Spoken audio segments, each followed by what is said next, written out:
Welcome back to another edition of the Around the Block podcast from Coinbase. I'm your host, Justin Mart. And this week, we've got a pretty timely topic. We're talking about the crisis in Ukraine, and specifically the outpouring all around the world of people looking to help with what's happening. In response, the Ukrainian government has actually solicited crypto donations. A bit of a first, a nation state requesting crypto donations. And to date, we've seen over $60 million raised from crypto participants around the world. So this week, I'm talking with Tom Robinson. He is the co-founder and chief scientist of Elliptic. This is a firm that provides blockchain analytics to crypto businesses. And ever since the crisis began, they've been providing daily reports of what's happening in crypto donations to Ukraine. We're going to talk about this and get into all the details. Here we go. Tom, to start things off, actually, I'm really curious to hear if you could just share a little bit of your background. And kind of where you're at in crypto today and what led to all of this interesting insights on what's happening with Ukraine donations. Absolutely. So my background is I used to be a physicist, an academic physicist, but heard about Bitcoin in sort of 2011-ish and started Elliptic with a couple of friends in 2013. And we really wanted to help crypto to go mainstream. And the way that we wanted to do that was to help with the issue around financial crime in cryptocurrencies. And we saw the ability to use blockchain analytics to help regulated businesses such as exchanges to identify proceeds of crime, for example, and therefore meet their regulatory obligations. So that's what Elliptic does. We provide products that help crypto exchanges and financial institutions to meet their regulatory obligations. Love it. So you're a physicist by heart, though. That's funny. I actually have a degree in nuclear engineering as well. So from one fellow physics math aficionado to another here in the crypto industry. That's great. Great. Yeah, so I was doing laser physics. So okay. Playing around with a massive laser. Nuclear engineering to lasers to crypto. You know, it all works out, right? That's great. Yeah. It's funny. In 2013, 2014, I think I remember Elliptic being founded and then Chainalysis shortly thereafter as well. And I remember thinking, man, this is such an interesting problem because you have this open data set. Back then it was just Bitcoin, but it's an open data set. You can always watch where the transfers are going. That data set is always public and open, but it's shrouded in like mystery because the addresses are just a bunch of pseudo-random characters. You don't know who owns what.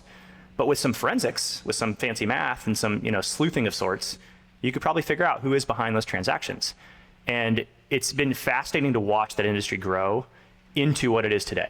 You co-founded Elliptic, and so you're one of the premier experts on what's actually happening on the blockchain, right? Yeah, we do a huge amount of research into who is using cryptocurrency and for what purpose in general.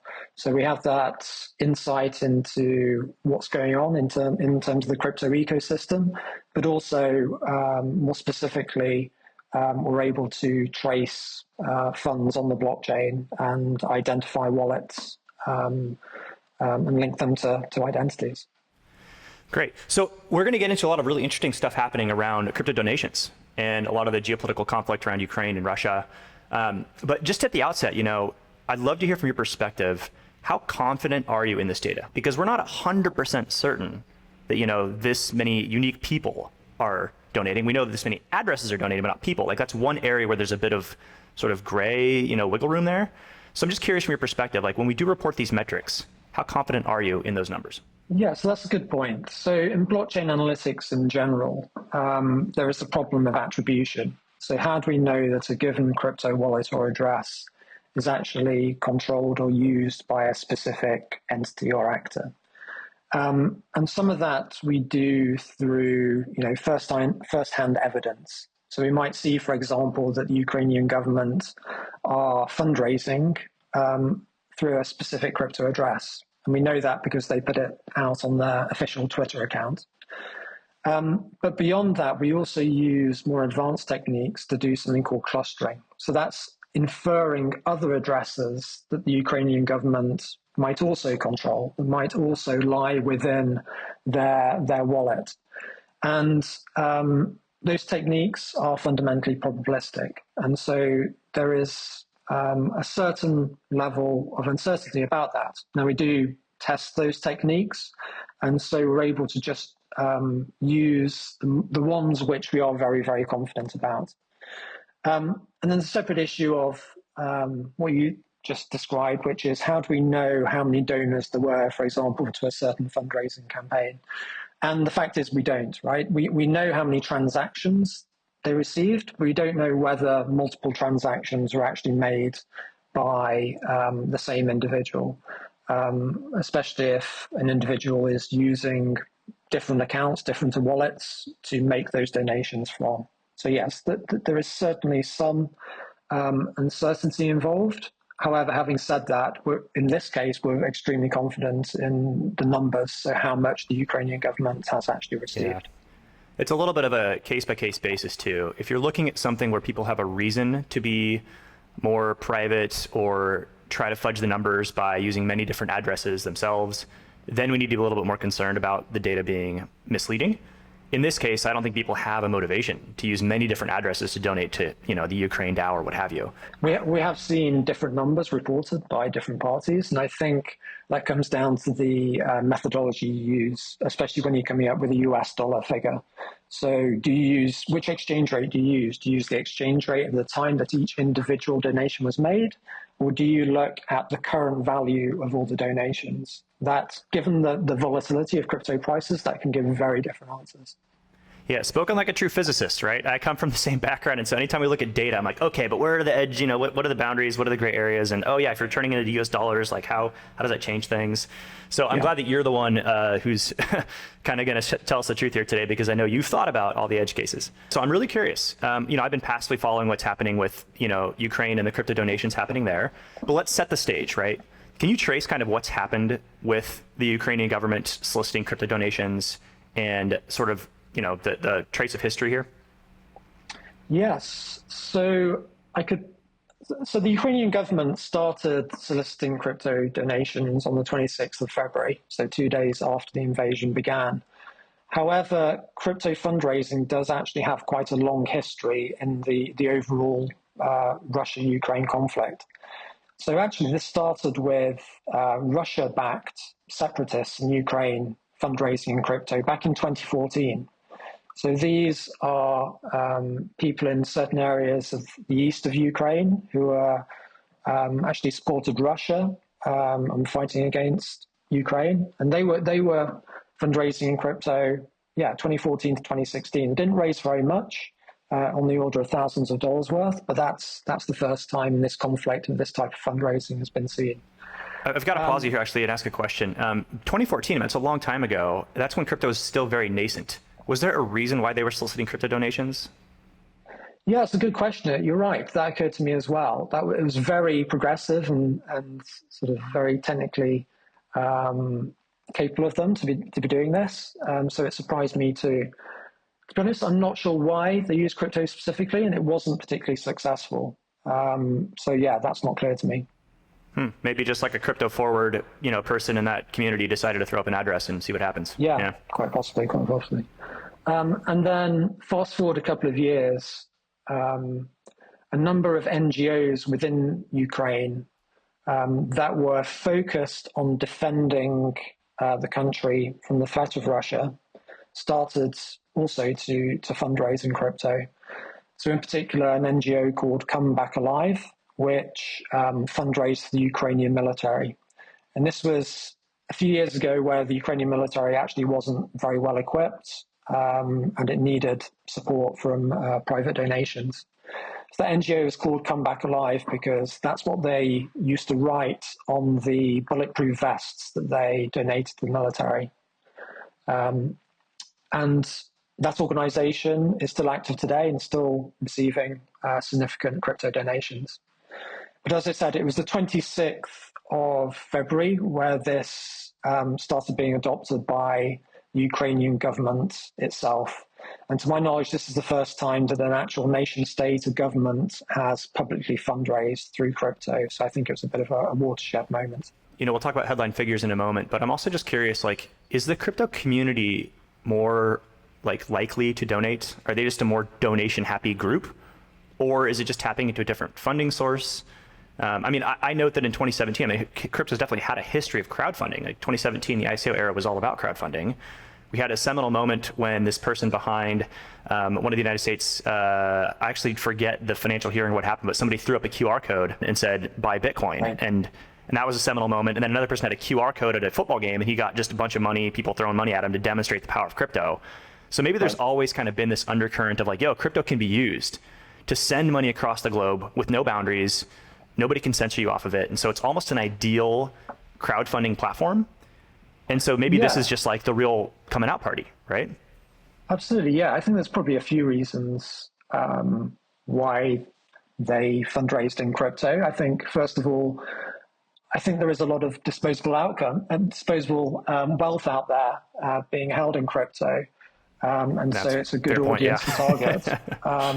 It's also fundamentally censorship resistant. So we've seen organizations in Ukraine have their fundraising blocked by crowdfunding platforms, by payments companies. And of course, that's not possible with crypto. There's no intermediary who can decide who should and shouldn't use Bitcoin, for example, to fundraise in this way.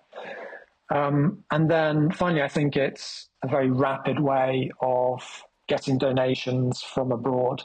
And I think that was particularly attractive to the government. So yeah, I think those three key reasons. What are the numbers? What has the Ukraine DAO? Actually, first off, what is the Ukraine DAO now? I mean, you mentioned this Comeback Alive NGO, but now there's a Ukraine DAO, right?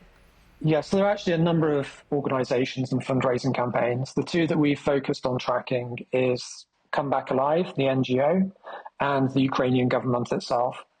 So in total, those two organizations have raised $59.2 million since the invasion began on the 24th of February, of which the Ukrainian government has raised 51 million.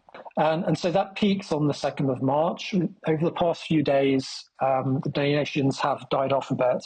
I think that peak on the 2nd of March was related to the airdrop that was suggested might take place on that date. Yeah, we'll talk about that in a second. But real quick too, let's just trace the history or trace the kind of flow of funds here, right? So if I donate to the Ukraine DAO or the Ukrainian government, and they get crypto, what do they do with the crypto? Like, do they put it back into dollars? Do they sit on it? How do they end up using it?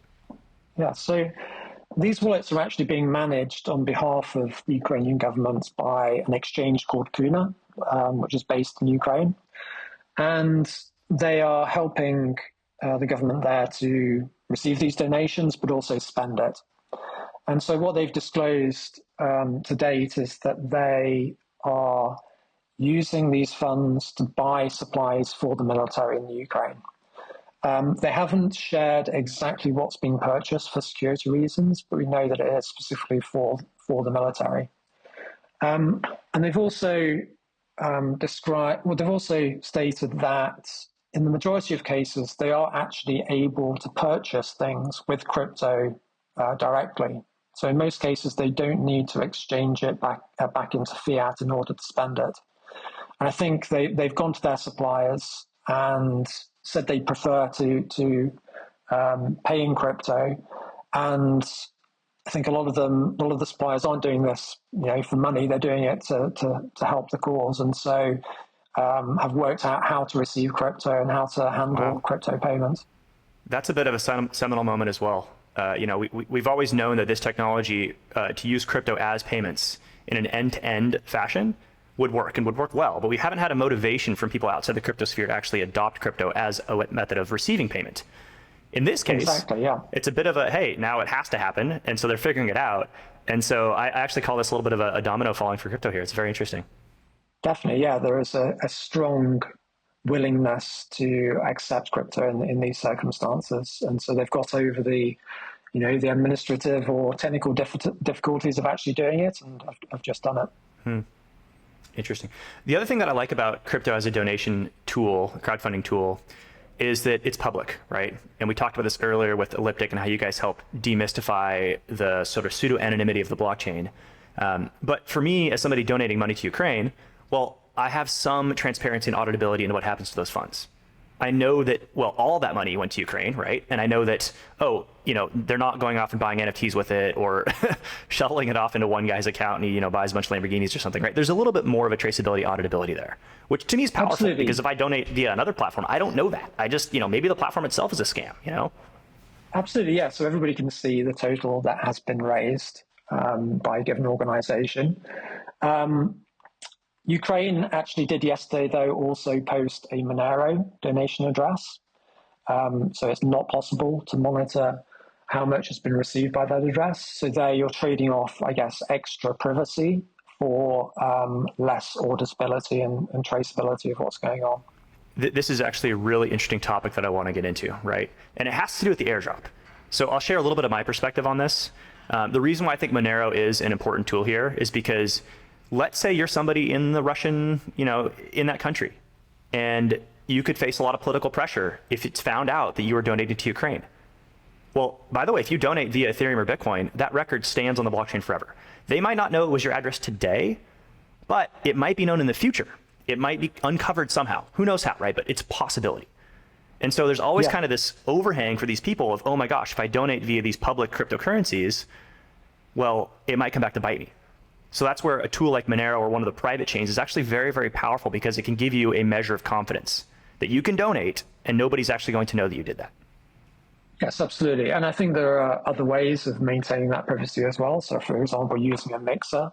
But yes, privacy coins such as Monero or Zcash are certainly alternative ways of achieving that.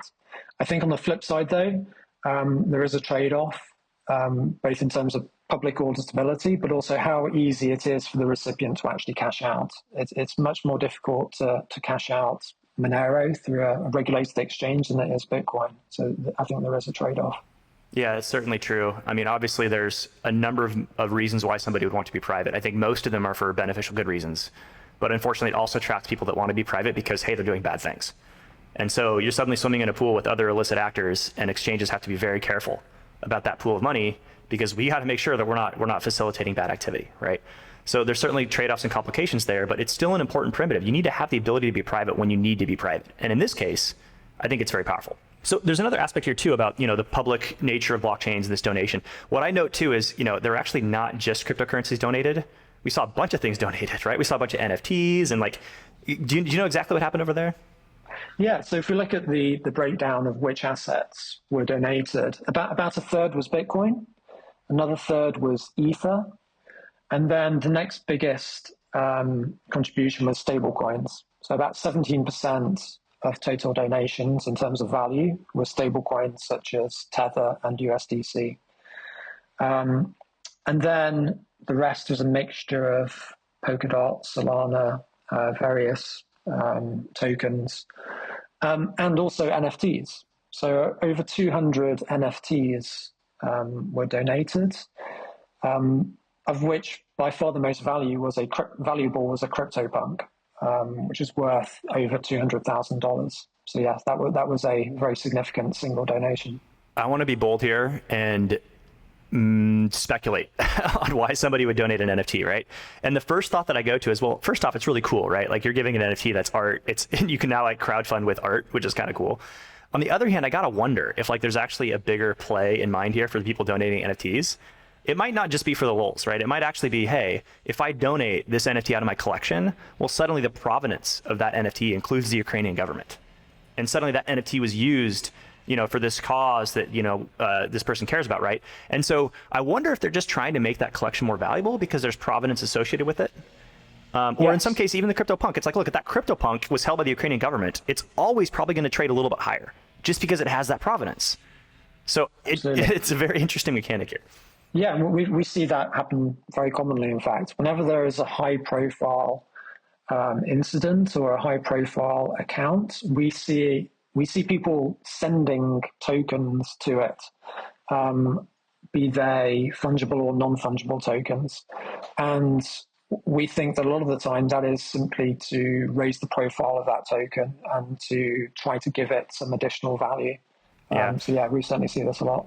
So I would guess that a lot of those NFTs donated were probably from smaller projects where they're trying to kind of get exposure to the project. But the case of the CryptoPunk is interesting, right? CryptoPunks are already established. A person gave up significant value, $200,000, right?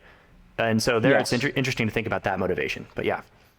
Yeah, I would think the CryptoPunk was simply a genuine donation rather than an attempt to increase the value of that type For of sure. NFT.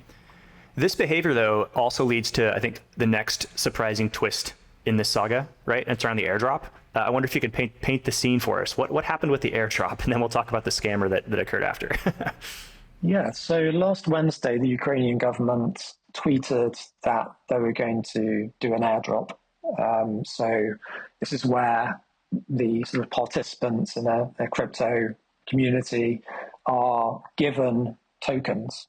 So the assumption was anybody who had donated to the Ukrainian government would receive some new tokens from them. And donations surged in response to this. So in the sort of 24 hours after the airdrop was announced, the number of donations tripled. Did they announce what type of airdrop it would be? A token or an NFT? No, they didn't know. They just announced an airdrop. And actually, by the next morning, they actually cancelled the airdrop. But before it was cancelled, if you looked in an Ethereum block explorer, it looked as though the government's account was sending out new tokens to the donors. But that wasn't actually what was going on. What actually happened was a third party, somebody had simply created a new token and was making it look as though the Ukrainian government's account was sending it out to the donors. And the motivation for doing that was presumably to give that token some value. And in fact, we saw this token almost immediately being traded on decentralized exchanges such as Uniswap. And millions of dollars worth were sold, presumably by whoever created that token and made it look as though it was the airdrop token. So it was a very interesting and imaginative scam, I would call it. Basically taking advantage of people's expectation of an airdrop. Yeah, it's super disappointing to see somebody get greedy in this moment and unfortunately affect actual legitimate donations, right? There's a couple things that I want to note about this. I mean, first off, the Ukrainian government announces an airdrop and suddenly people donated a lot more. But I also just want to pause for a moment on this airdrop mechanic because it's super fascinating. Traditional crowdfunding platforms outside of crypto don't really have a way to reward the participants in any powerful measure. But with crypto, there's this history of providing tokens or NFTs or things that represent your activity in a certain movement. And so in this case, an airdrop from the Ukrainian government makes so much sense. It's like, look, you gave to the Ukrainian government, great. Let's give you a little NFT, let's give you a token, whatever it was going to be, I don't know, right? But that would always stand in the owner's address. And in fact, even if the owner did something or sold that NFT or went away, that record is always in the blockchain that you participated in this airdrop. And this, to me, shows a really fascinating element of crypto where all of this activity is composable with everything else. In other words, if I wanted to create a project and I wanted to reward the people that donated to Ukraine, well, I could airdrop my tokens or something from my protocol directly to those users. And it's super simple, super easy. And so this idea of like giving back or like virtuous giving, right, is a really, really clear pattern in crypto. And it makes so much sense for Ukraine. That's why I was so excited about the airdrop initially. It's like, man, yes, like I definitely want to have, my participation in this be recorded somewhere, and not because I want to get future gain out of it, but just because, look, it's an amazing thing to kind of have a badge on. The unfortunate thing here is this scammer came in and kind of blew it all up. Yeah, I think it's also interesting that this was an airdrop by a government. So the reason these airdrop tokens really have value is that people think they're scarce. And so the more trustworthy the issuer of the airdrop token, probably the more value they have. And so I guess this is a bit like fiat currency, right? This is a token issued by a government in the same way that fiat money is. And that's what gives fiat money its value, right? Your expectation that a nation state won't devaluing it by printing arbitrary amounts of it, which there's kind of two things at play, right? It generally doesn't. Exactly. Yeah, it's kind of like, look, on one hand you get the social provenance and the social proof that you participated in this movement, and on the other hand you get a coin that was issued by a sovereign nation that might actually end up being used in some utility in the future in some way that we can't really imagine. And so you can obviously speculate on that second part as well and the value that accrues there, which makes this whole proposition really interesting. I'm super sad that they canceled the airdrop though, I wonder if they just got scared of, the scams and the reputational hit that this scammer provided, because they should still go through with it in my mind. It's really disappointing that this scammer, created a fake token and made it look like it was theirs, and now they're scrapping the plans. Yeah, and maybe it was just that it was too much of a lift to do it. Obviously they're pretty busy at the moment, and maybe the mechanics of an airdrop was just too much to take on at that time. But instead, they did announce that they are going to sell NFTs. So it'll be interesting to see what form they take. Yeah, and actually that's another great play, right? It almost accomplishes the exact same thing. Buy an NFT from Ukraine, and it's linked to the provenance of what's happening today. And that NFT also could have utility, right? NFTs could look just like tokens in the way that they could be used for utility in the future. So the same type of idea. So I'm glad that they're going the NFT direction, even though the airdrop unfortunately hasn't panned out. But I think, the promise of an airdrop was very effective in terms of increasing the number of donations. So both the number of donations and the value went up significantly during that period. Absolutely. So taking a step back, right? This is the first time where, a sovereign nation has solicited crypto donations, and Web3 and crypto has played maybe a more prominent role in the actual outcome or the actual impact of what's happening on the ground. Just a quick context check for me.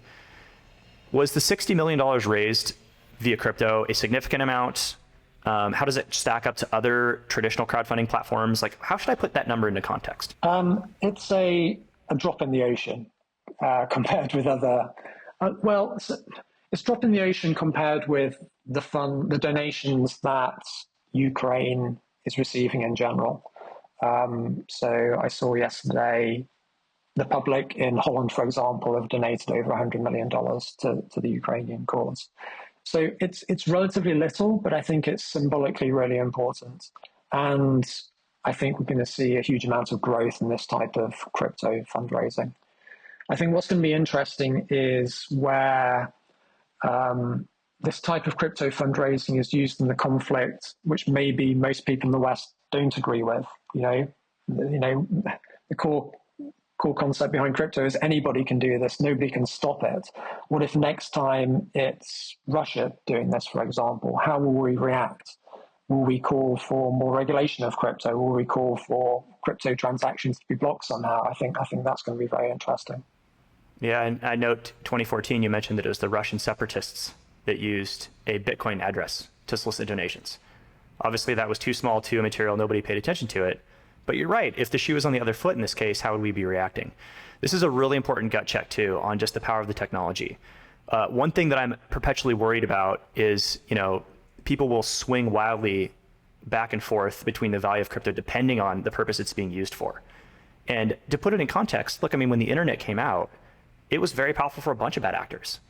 And there probably were people, up in arms about it back then, but you can't lose sight of all the powerful ways the internet ended up being used and for all the good that it accomplished. And so one of my concerns is that, yeah, as you say, what if it was Russia that was doing this? We'd probably be up in arms about it, calling for regulation. But the important thing is the technology is so powerful that it can be really, really impactful for good in so many ways. And we cannot let the idea of it ever being used for bad to detract us from that. In fact, I think that it's impossible to create a new technology that is only used for good and never used for bad. That's simply not going to happen. And we have to look at things in the appropriate measure of balance. Absolutely. And, even in this conflict, the flip side is there are concerns that Russia might use crypto for sanctions evasion. The fact is, crypto is, the scale of crypto is too small for that to be a significant risk. But there is the potential there, and that's something I think we should be aware of. Yeah, and that's obviously a much deeper topic as well, how this could be used for sanctions evasion. As you say, just to put it in crystal terms here, the amount of money flowing through crypto is not large enough at all to be able to hide the scale at which the Russian government would need to evade these sanctions. And also, by the way, if you have crypto, you can't necessarily use it inside crypto. You have to exchange it back to rubles, back to dollars, back to some other fiat currency, and those endpoints are heavily regulated. Yes, absolutely. Exactly. I've heard a lot of talk about, oligarchs using Monero, for example, to hide their wealth. But they're, in practice, they're not going to be able to spend Monero. Or if they are, they're going to have to convert it to rubles or dollars first. And it's at that point that the sanctions are enforced. The financial institutions that are allowing these funds to be spent or converted to other assets, that's where the sanctions obligations lie. Yep, exactly. That's honestly a much deeper conversation. And we could get into a lot of the details there as well. But just to highlight one of them, that's actually where the importance of having firms that can perform forensics on the blockchain is important. On one hand, we always want to be policing bad activity. We want the society to have tools to be able to catch bad actors at what they're doing and punish them. And we can't lose sight of that as an effective and powerful tool to have. We can always debate whether or not, the government should have that power. But the important thing is that the tool is at least available in the context that it needs to be available in. Absolutely. Yeah. The visibility is there. We can track illicit funds in crypto, and we can, we can identify high-risk transactions and fulfill the legal obligations that we have. Maybe just like a final question for you. I guess, what do you think the natural next steps are for crypto donations in this conflict? I mean, do you think it's going to, we kind of saw a bunch of donations initially, and then we saw it tail off. Then they announced the airdrop and it jumped up again. Now it's tailing off again. Do you think crypto donations are going to maintain or are going to continue to be a meaningful presence in the donation sphere? Or was it kind of a one-shot thing and now we're all over it? So it's already evolved quite a lot. So it started off with NGOs and the government, and then it became charities and private organizations fundraising in crypto. What we're starting to see now is different parts of the Ukrainian government have their own fundraising campaigns. So, for example, the emergency services, the police now have their separate crypto fundraising campaign. I think that allows people to decide how they want their crypto to be spent within Ukraine with quite a lot of specificity. Do you want it to go to the emergency services or to the military or to humanitarian aid? You can decide that by exactly which address you're donating to. Awesome. Yep. Well, Tom, this has been a great conversation. Yes. Thank you, Justin. Yeah. We should chat more often because I'm a huge fan of just the math behind these forensics. And I worked in that sphere for a little while at Coinbase, and I'm just I nerd out on this stuff. So Absolutely. Yeah. You can go deeper and deeper down the rabbit hole. There's lots of fascinating aspects to it. Well, this certainly is a monumental moment for crypto. This is the first time where a nation state has requested crypto donations and is adopting and using the technology in a very meaningful way. It's also a worldwide stage. People around the world have donated to Ukraine and done it in a moment, in a flash. This technology is powerful for crowdfunding, and I'm excited and passionate about the use cases we're going to see in the future as well. I also thought it was interesting how Ukraine's business partners had to accept crypto, had to find a way to accept crypto, and were willing to do it. And that represents a meaningful step change in crypto's adoption across the world. So this is obviously an ongoing conversation. There's a lot we could get into, a lot we could talk about. I'm curious if we got into all of it. So shoot me a comment. Let me know if you have more questions or comments. And also be sure to listen and subscribe wherever you listen to your podcasts. Also catch us on the web at coinbase.com/aroundtheblock. You'll find long-form research. You'll find our past podcasts. And as always, come back next week for more. Today's conversation is for informational purposes only and does not constitute legal or investment advice. Actual results may vary materially from any forward-looking statements made and are subject to risks and uncertainties.